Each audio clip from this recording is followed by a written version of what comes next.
Hello, everyone. Welcome to Dean's Chat, where we discuss all things podiatric medicine. My name is Dr. Jeffrey Jensen. I'm the Dean at the Arizona College of Podiatric Medicine and the host for the Dean's Chat podcast. Once again, I'm with my co-host, Dr. Joanna Richey. Hi, Joe. Hey Jeff, how you doing? I'm doing good. I'm getting used to this frigid weather in Arizona. Oh, no kidding. This any excuse to wear a scarf and I'm in. So, but to that point, yeah, it's dry and it's cold. Well, Gene and I were talking earlier, and we don't like to advertise that we think that's cold. Oh, I'll advertise it. I'm a Phoenix girl. Can't help it. What Uh, is it? 50 degrees? Yeah, it's cold. Well, we have a phenomenal episode for our guests. We're going to highlight just a tremendous organization in podiatric medicine called the Podiatry Foundation. We are joined by board members of the Podiatry Foundation, and we're going to have a wonderful discussion as they are leaders in education and research. And as we'll find out, they're also contributing to student recruitment efforts. So I wanted to, before I introduce you formally, just welcome Gene, Nikki, and Vicky. Welcome to Dean's Chat. Thank you. Thank you for having us, Jeff. Well, you're so welcome. Let me give you a little bit of a bio. Hey, Neelan, how you doing? I'm so sorry for being a little bit late. I'm in clinic right now. So I just finished up my last patient and came running over here. So truly apologize. You have We perfect timing. We were I just doing intros. couldn't have been better. So Oh, let me give a perfect. Okay, great. I'll give a little bio for each of you. Dr. Gene Pascarella is the executive director. He's been the executive director since September of 2024. Just his hands are everywhere in the Podiatry Foundation. And Gene, we're super excited to have you. Welcome to Dean's Chat. Thank you. Thank you. Thank you very much. You're welcome. I'd also like to introduce Vicky Newman. Vicky is a CPA. She's served on the Podiatry Foundation board since 2022. She's an assistant dean of finance and business administration at Case Western Reserve. Welcome to Dean's Chat, Vicky. Thank you for having us. You are so welcome. I'd also like to introduce Nikki Nigro. Nikki is the chair of Research and Education Committee. She is also a board member, joining the board in 2021. She's a graduate of Des Moines University, and she also did her residency at the Podiatry Hospital of Pittsburgh. And she's also on a foundation called the Podiatry Foundation of Pittsburgh. Welcome to Dean's Chat, Nikki. Thank you so much for having me. Pleasure to be here. Thank you so much. And Neelan, hey, so glad you jumped on. Neelan Rao, did I pronounce your last name correctly, Neelan? You did. Yes, absolutely. All right, sounds good. Neelan has been on the board of the Podiatry Foundation since 2022. He's also on the Research and Education Committee. Interestingly, he has a PhD in exercise physiology and attained that while he was working on his DPM degree. He did his residency in Denver at Press St. Luke's and did a fellowship at the Silicon Valley Reconstructive Foot and Ankle Fellowship. Just a couple weeks ago, we had Chandler Ligas on the show. So he was from the Silicon Oh, yeah. Fellowship also. So welcome to Dean's Chat, Neelan. Wonderful. Thank you for having me. Thank you. No, that's great. Well, I always tell our guests 45 minutes goes by really fast. So with all of us together, we'll efficiently work through all the workings of the Podiatry Foundation. Gene, I thought we'd kind of kick it off with you. Do you mind talking about the Podiatry Foundation, how it started, and what its mission is? Yes, sir. I'd love to, Jeff. First, let me tell you about our mission and vision. And this is hot off the press. So this past December, we had a 2-day retreat with our board because I felt it was important for us to all share the same mission, same vision. And this is what we came up with. First time telling everybody. So our mission, we envision a thriving podiatric profession that drives innovation and excellence in foot and ankle health. Where we come into play, we foster the profession utilizing resources and partnerships to advance education, research, and clinical care. The foundation actually came to be in 2012, and it came to be when Kent State University acquired the Ohio College of Podiatric Medicine. We were left with a sum of money, a substantial sum of money, and we took that money and formed this foundation. Since 2012, I've been on the board since 2012. We've provided over $5 million in grants, and we're continuing to grow the research area, And then other things we're going to talk about, high on our list is the student recruitment issue that we'll address, and I'll get to have a meeting with you in a couple of weeks. So that's what we're about. We're here just to foster this profession, help it thrive. That's incredible. You know, the other thing I noticed is we're in a small profession, right? Podiatric medicine is a small profession, and many of us wear different hats. And so it's always fun to see leaders in the profession involved in multiple areas. And I know that your board just is a phenomenal board with so many leaders. So I congratulate you for putting that together. Joe, your thoughts off the top. Yeah, I'm really excited about today. The opportunities that you guys provide for students and residents. I'm really excited. I won't get too far ahead yet. But I think what the mission and the vision and what you just read, Gene, in terms of where you want to see this go over the next 10, 15, 20 years is absolutely spectacular. So I commend you all in your dedication to pursuing excellence in research, but also helping students and residents have more opportunity. So I'm excited to dive in. Okay. So in interest of getting everybody involved, I want to spend a lot of time talking about research and education. But Vicki, I wanted to talk to you. You know, every foundation needs someone kind of running the show and watching the dollars and cents. Tell us about your role in the Podiatry Foundation and what it's like to be part of that foundation. Right. Well, no, thank you so much. And again, thanks for having us on today. First and foremost, I'm really passionate about health and wellness, education, and philanthropy. So when this opportunity to join this fantastic group came up in 2022, it was a no-brainer for me. My role at Case Western, before being in the role I am at the Weatherhead School of Management as its finance dean, was managing Case Western's endowment. So really, for me, it's bringing philanthropy to life and helping our physicians or researchers, whoever it might be, use critical funding dollars in strategic ways. So, that's why I'm really excited to dig in and roll up my sleeves with the foundation.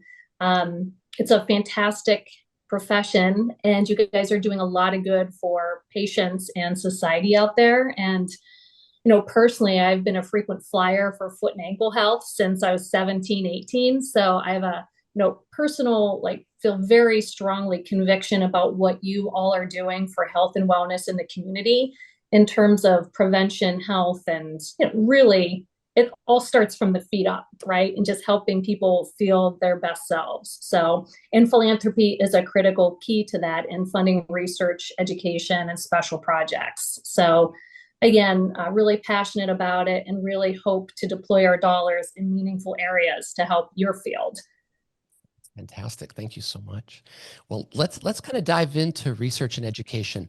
The chair at the Podiatry Foundation is Nikki Nigro. Nikki, I'm going to turn the floor over to you. Can you talk about efforts in research and education, past and present, and maybe even a little in the future? Yeah, thanks. Thanks again for having us. I would first like to say it's 10 degrees here. I don't think I'd survive. And I would welcome that 50-degree weather.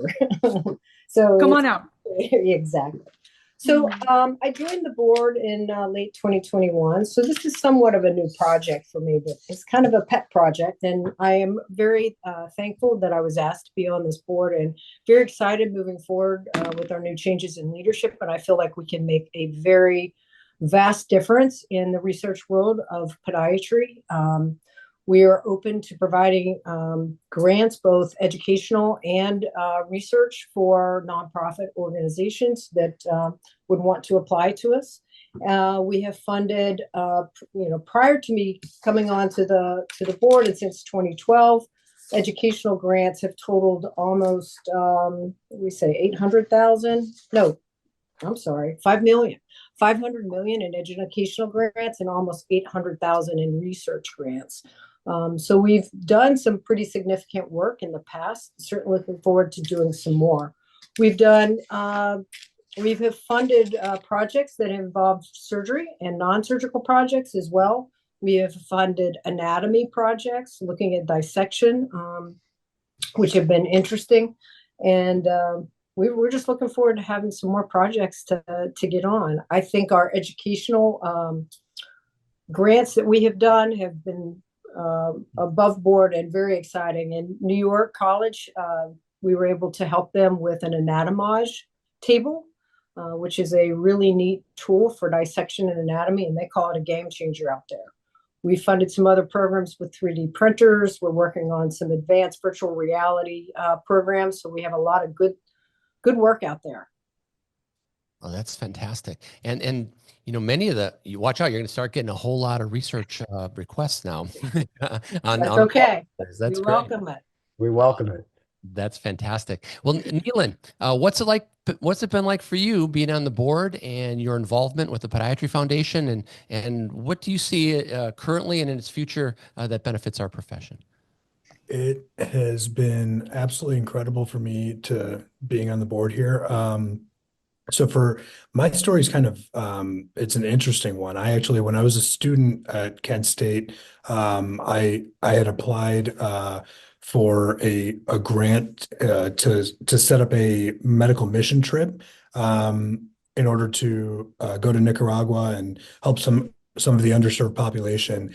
And the Podiatry Foundation at the time funded my trip and helped me to establish this clinic there to do, you know, free foot screenings for all the patients there. And, you know, as a student, there wasn't much surgically I could do to help the patients, but it was life-changing at the time for me. And it really made a huge difference and huge impact on my view of the world and view of, you know, patient care as a whole. I went on to receive the Thomas Melillo full tuition scholarship from the Podiatry Foundation as a fourth year.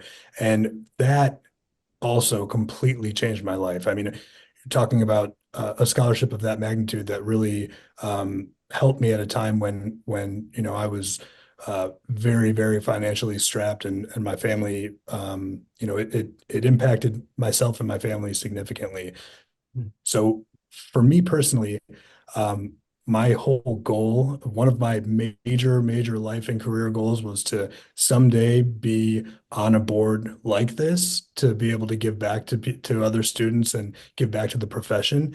And you know, with God's grace, I was able to be on this board and be on this board earlier in my career than I thought would be possible. So it's been really incredible to be here with all these, you know, amazing minds and being able to give back to the profession and give back to the students. And you know, I'm on the education and research committee and grants committee, and you know, we just seeing the direct impact that we're able to make on you know, our grant applicant what is it, all the applicants that are submitting these wonderful, unique applications in with just amazing ideas. It's been truly incredible to be able to give back. So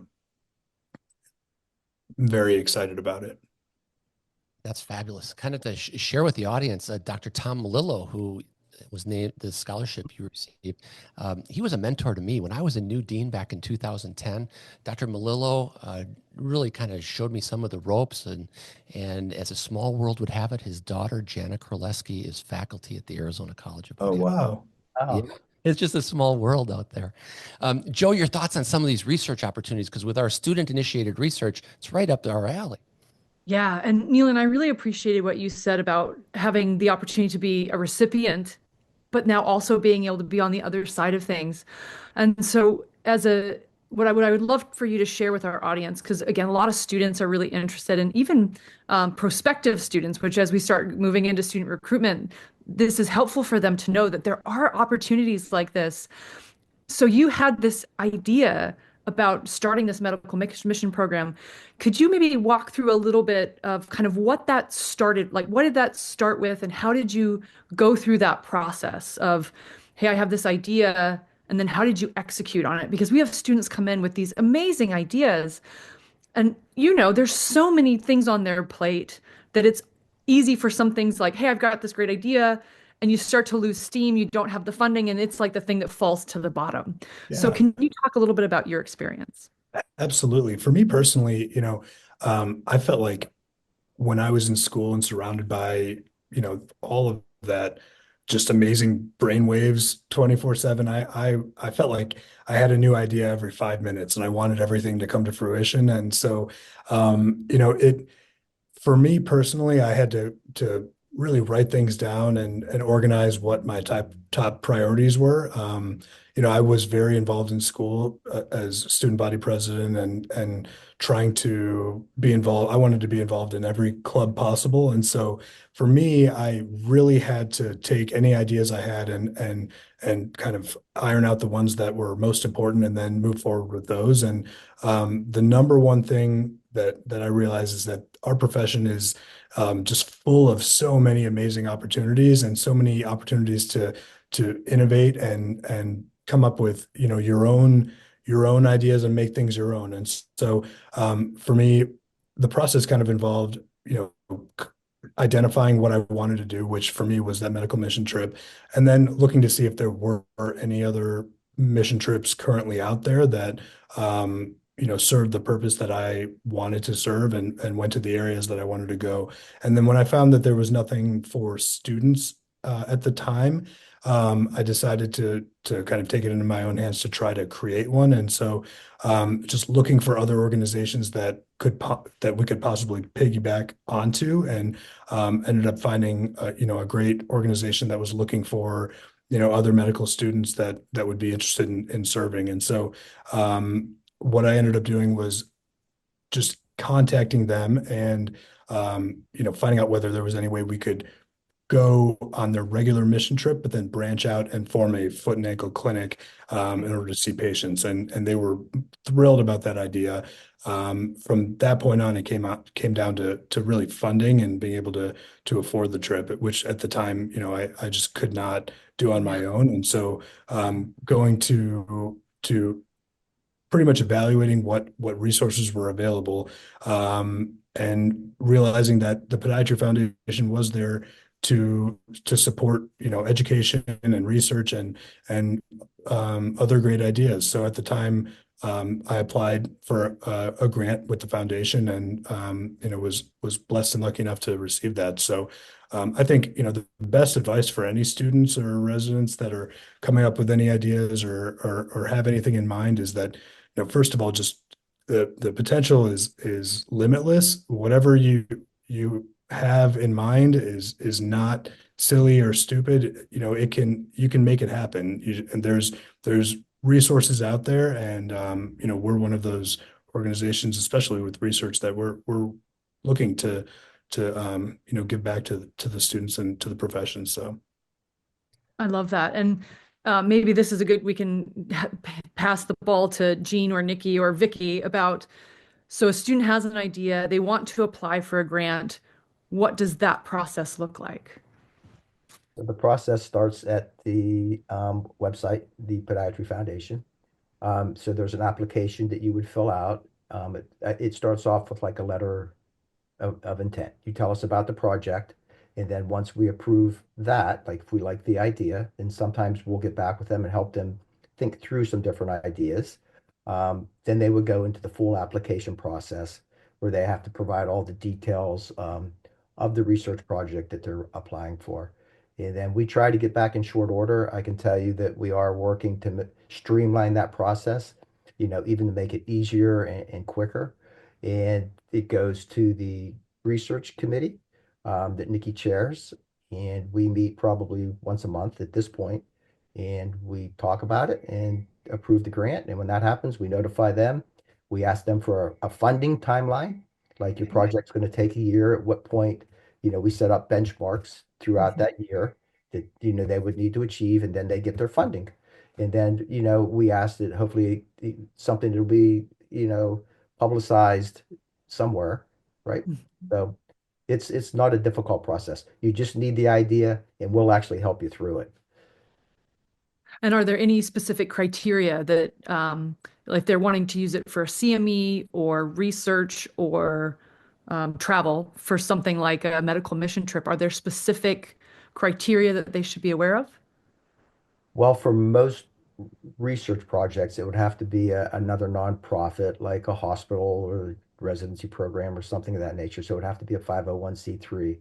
The rest, some of the things we can do through an expense, like if, typically we don't cover travel expenses for some things, but if we need to for any particular reasons, we can do that through an expense account. Okay. Thank you. I think it's kind of neat that it's a blank sheet and innovation is going to be rewarded by the Podiatry Foundation. And Neelan, to your point, there's no such thing as a bad idea because sometimes they just need to be massaged a little bit and they can turn into a phenomenal research project. Nikki, have you seen over the few years, where people come with a project and then you've been able to help them fine tune it, or the rest of the board to really turn it into something perhaps that more than it was originally? That's really not on my plate. I haven't had the opportunity to do that yet. Usually once they get to me, they're in full steam ahead. Okay. Yeah, so I've gotten those. But I mean, one of the things I would like to talk about is we are partnering with the ACFAS and developing the National Foot and Ankle Surgical Registry. And we're very excited about that potential to have a national registry.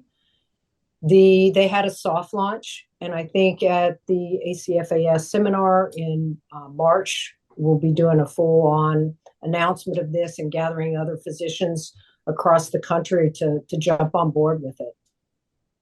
That's brilliant because we had George Liu on. He's the current president of ACFAS. Mm-hmm. He was talking about the registry, Right. and funding's always an issue. So I'm psyched that you guys are teaming up on that. We have, yep, very thrilled about that one. Oh my gosh! All right. Well, if this episode's going to get out before March, so we're going to let the cat out of the bag a little bit. Yeah, that's okay.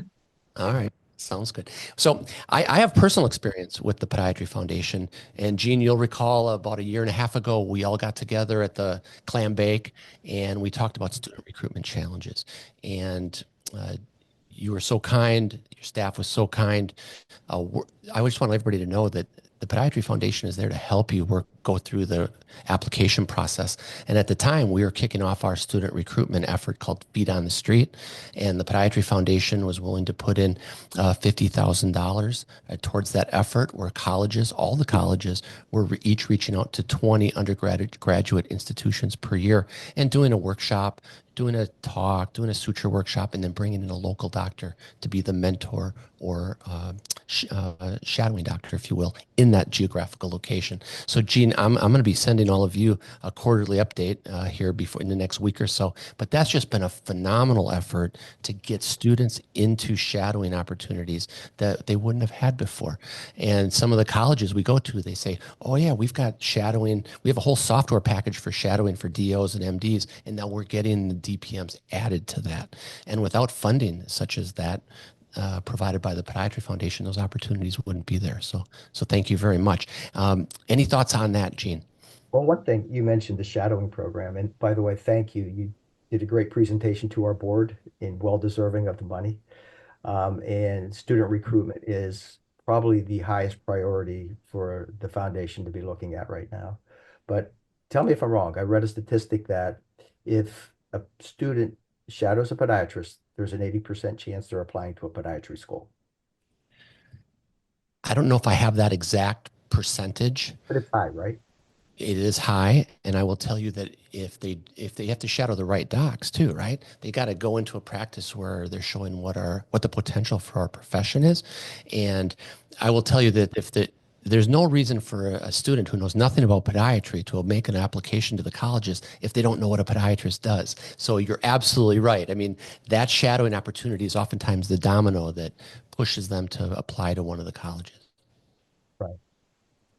So, at this point, when our board is looking at the problem we're having with recruitment, it's just not podiatry schools. Vicky's with Case Western Reserve and their higher education, the business school, I think they're all struggling a little bit. So it's not just unique to podiatry schools, right? But we have to address this problem. And what we see and have recognized is there's a lot of effort being put into this. Your program, the APMA, there's some grassroots program. So we're jumping into this, and I think what we want to accomplish is to start the conversation about collaborating, because this problem is bigger than all of us independently. And, you know, we're going to have a meeting at Sam. Jeff, you're invited. Joe, you're going to be invited. And it's going to be well represented with industry leaders. We'll have people from PICA there, BACO there, the APMA, industry to get their perspective because this problem is certainly going to affect them. Dr. DeHeer is going to be there. So I just want to get everybody at the table. Our board wants to get everybody at the table to discuss this and, you know, how we can work together. Upperline Health is also going to be in attendance, and they're I believe, probably the largest employer of podiatrists. So I think it's important for them, you know, to weigh in, you know, how can they help? So I'm really looking forward to that in 2 weeks. And then we plan to follow that up in your neck of the woods in Phoenix in March at ACFAS. So I don't know if you have any thoughts on that, but that's kind of the direction we want to go. Let's kind of push for collaboration on the issue. I think it's fabulous. I don't want to hog the conversation here. I'll just put one little tidbit in there. I think it's a great opportunity with the positive changes we see at APMA. We have a new executive director, Megan McClellan. She's very bright. She's very well connected, and she's putting the pieces together too. So I commend you, Gene, for organizing a lot of this, and then having Megan there to help pull everybody in the same direction, I think is important too. Joe, any comments on that? No, my only comment is when we work together and we collaborate, it is unthinkable how much could come from it. So I think the fact that your board has been focused on this mission and saying, let's bring everyone to the table and figure this out. Because to your point, Gene, everyone's impacted by it. And we all care deeply about the profession and watching it continue to grow because it has grown so much and there is so much opportunity that's out there.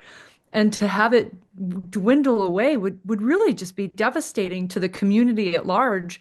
So bringing everyone to the table and getting everyone's collaboration, I mean, I just think that that's fantastic. And I again appreciate how much your foundation has been doing to support that and support the profession. Now we have a board. It's a mixed board. It's just not all podiatrists. We have tremendous business minds on that board, attorneys. I mean, we have representations from a lot of different areas. So there's a lot of good thinking, thought leaders on this board. Blessed to have them with me, helping me achieve this. But the message is clear from everybody. This is what we want to do, and this is how we think we can bring it about. And we'll sponsor these dinners, but hopefully we walk away from there with our goal of at least having some next steps to continue the conversation of working together. It's very important to me. I agree with you, Joe. I love this profession too much to let it die on the vine. Yeah. And, you know, if we all work together, we'll get there. Fun fact, Jeff. My husband, my nephew, my first cousin, my cousin-in-law, my son, and my daughter-in-law are all podiatrists. Oh, wow. Wow. How's that?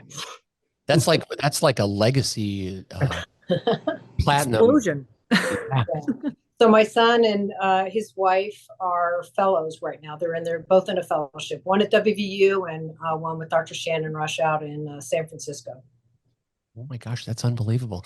You know, so many, you know, I often say that the three types of students that are applying are those that have been treated by a podiatrist in college, say they sprained an ankle or something. Somebody, of course, whose family member or acquaintance is involved, and then somebody who finds out about it through a shadowing opportunity that they really weren't expecting. So that legacy student, and Dr. DeHeer says it so well. He said, who's going to send their kids or grandkids or nephews or nieces into a profession that isn't wildly exciting and fulfilling? And your case in point. Case in point. And I had a young man from Dickinson College that contacted me because he was from the Pittsburgh area and he was looking for some hours that he had to shadow because he was in their pre-medical program out there, and he was wanting to apply to allopathic medical school, but he was having trouble getting shadow hours. So he approached me and asked me if he could come up. I said, absolutely. So he came in and I kept him a couple hours and I'm like, look, I'll sign off on your form and you can go back to Dickinson and do your thing. And he said, no, can I stay a little bit longer? I'm like, you can stay as long as you want. Anyway, he showed back up the next week and he showed back up the next week. This was over the holiday break. And then he contacted me in the summer and he said, do you mind if I come back out? And I said, nope, you can come back out. That's fine. Come hang out with me. So he came out and he's now in his second year at LECOM. Oh my gosh, that's fabulous. Yep. So he decided after all that, like, he's like, nope, this is what I want to do. But he was not exposed to our profession really until he ended up in our office. And it's really nice to have him there. And I keep in touch with him all the time. Gosh, that's so neat. Just kind of a side shout out, ACFAS has been unbelievable. Whenever we have a student that calls the school that's having difficulty trying to find a shadowing opportunity, I'll just send a quick email to Michelle Kennedy, and literally within an hour or two, she'll come back to me with a list of docs that are board certified in that geographical area that are willing to allow shadowing. I bring that up because we have students, Joe, I tell this story all the time. Last year, a student called the office and had tried 9 different offices to get access to shadowing, and she wasn't able to. So it's important that we get that group that wants to enhance the profession and see it going forward, that are willing to be wonderful mentors and shadowing doctors, to make that available to everybody. So that's part of everybody's efforts, right? Whether it's APMA or Feet on the Street or the Podiatry Foundation, it's so important to have mentors. So Vicki, I have a question for you. If any of the 11 schools wanted to apply for a grant for a research study, are you looking for different sizes? I mean, could we do a $2,000 grant, or does it have to be a $25,000 grant? What are you all looking for? Right. So since I've been on the board, I've seen grants from any size, really coming in from a couple $1,000s up to mid six figure. So we can really support any type of initiative. And really, what Nikki and Neelan are looking for on the research side are things that are going to be impactful, right? And in our mind, size doesn't really come into play there as long as there is a compelling reason or case for support with it. And even some of the smaller grants can grow legs and snowball into something bigger, right? So that's really, I feel like, what our holistic approach is with where we're looking for funding. That makes sense. Because if it comes in, you look at it, and the irony of those kind of things is it takes just as much work to process a $5,000 reward as it does $100,000. So I just don't want people to think, to your point before, Neelan, oh, this isn't really a good idea. This isn't worth it. Why not? Take a chance and submit it. And the worst thing that can happen is someone will say no, but more often than not, it will likely get funded and enhanced in many ways. Right. Well, I would say, in Neelan's case, that was a smaller grant that allowed him that opportunity to travel and really sparked interest and passion with his career. And that was just the beginning, right? So that small investment really created, a web impacting many other patients to come, right? So it's just a spark. And Neelan said it was life-changing for you. So that does it all right there. Absolutely. Joe, any other comments on your end? Yeah, like I would just piggyback on that too. This, sometimes students will run into roadblocks, or to Neelan's point, like, don't let anyone tell you that it's a silly idea or, oh, that'll never happen. And you may run into that. And maybe that's an opportunity to revisit it and finesse it. But maybe it's also an opportunity to just ask someone else, get a second opinion. Some people can't see your vision, and it may be because your vision isn't very clear, or maybe they can't see your vision because it's not in their wheelhouse. So I would also want to motivate students and residents, don't feel like you have to stop at your first no. I think everyone on this call has probably had experiences where you've gotten a lot of no's until you get that yes. And again, it might just be, okay, my proposal isn't very good. I need to figure out how to make this more impactful, or I need to put a little more care into making it more clear what I'm wanting to do or how I'm using the funds or whatever it is, but not to feel discouraged by someone that says no or doesn't see your vision. Keep seeking out other people, or ask, is there anyone else in this space that you think I could contact or that you know of that maybe could answer some questions that I have? Because that networking, again, it's a very small profession. that power of, again, what you guys are doing at the Florida conference, bringing these people together. Maybe one person doesn't have it, but somebody else does. And so working together, you can have more opportunity. So I appreciated that, Neil. And when you had talked about it was something that I had kind of kept in the back of my head for the conversation. And if we had the chance for it to come back around, I see students sometimes get so discouraged, and it's just a matter of reworking it or finding somebody else. I'm curious if you had run into that at all. Yeah. Yeah, no, absolutely.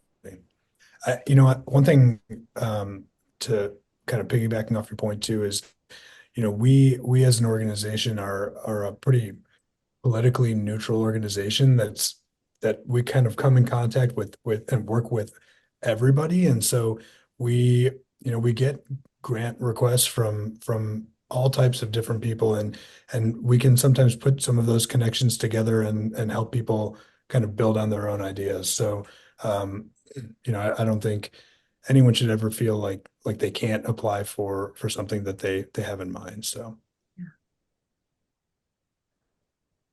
Excellent. So we've gotten in the tradition on the podcast of asking a couple fun questions. And if you don't mind, let's just go around and we'll kind of get a flavor of who you are outside of podiatric medicine or outside of being a CPA. Gene, we might as well start with you. You're the leader there. What's your favorite vacation destination? My favorite, boy, you're asking the wrong guy that because I work all the time. I really haven't taken many vacations at all. I would have to say my wife loves New York City. So she loves to go there. We would go to New York City. Fantastic. Nikki? Anywhere 82 to 85 degrees. Well, you don't want to be here in Phoenix in the summer. Anywhere 82 to 85. That is correct. Oh, that's great. Vicky? So we just got back from New Zealand and Australia, Oh, fun. and it is summertime there. So it was a fantastic place to be. And, we always wanted to travel to that part, but we didn't think we would get there at this point. We went for a friend's wedding in New Zealand, and it is like paradise. The best people, completely tropical, saw the Great Barrier Reefs, did the rainforests. So it is like heaven, or what I would imagine heaven to be like. How much time do you have to spend to get the full adventure, if you will? So we spent 3 weeks, and I want to go back. So more than 3 weeks. Oh, there you go. Neelan, your favorite vacation destination? I had the opportunity to go sailing in the Greek islands when I was right after I graduated from undergrad, and it was the most incredible experience of my life. So I'd have to go with Greece and those islands. They're pretty magical. So Absolutely. Joe, your question. All right, so mine is OR music. So Gene will start, or favorite music we could also do, but it's always fun to get like music feel from people. So we'll start with Gene. Or music, classic rock. All right. Any Guitars particular behind, band? guitars behind me. Um, Probably, like the area in the 90s and 2000s, Creed and that Okay. kind All of. right, fantastic. Yeah, I did totally notice the guitars. Mine are over in the corner there. I don't play, but stacks of them in the house. All right, Nikki, how about you? I am a Deadhead, so I would say anything Grateful Dead. Fantastic. Hence the Yep, picture behind you. that's right. A couple pictures in my office. Yep, I've enjoyed their music for many years. So I'm going to the Sphere in April to see Oh, Dead and Co. Yep, yeah, there, and I'm looking forward to that. fantastic. All right, Vicky, how about you? Maybe not OR music, just music in general. Music in general, anything with a piano or guitar. Okay. Love classic rock. That's like what I grew up with, living, with my dad. Love Boston, love the Beatles. Okay. I like 90s rap, and I love country. Nice. So a little bit of everything. Oh, well, yeah, that's a super fun. Like you'll have like all these folders, I'm sure, that are very eclectic. Oh, it's all over the place. All right, so if you had to like get something done and you're going to spend a couple hours in deep work, what would you play? That's a good question because usually I like peace and quiet. Okay. Because All it's right. always typically there's always a lot of chatter where I'm working. I would say maybe some Dave Matthews Band, something Okay. very chill. All right.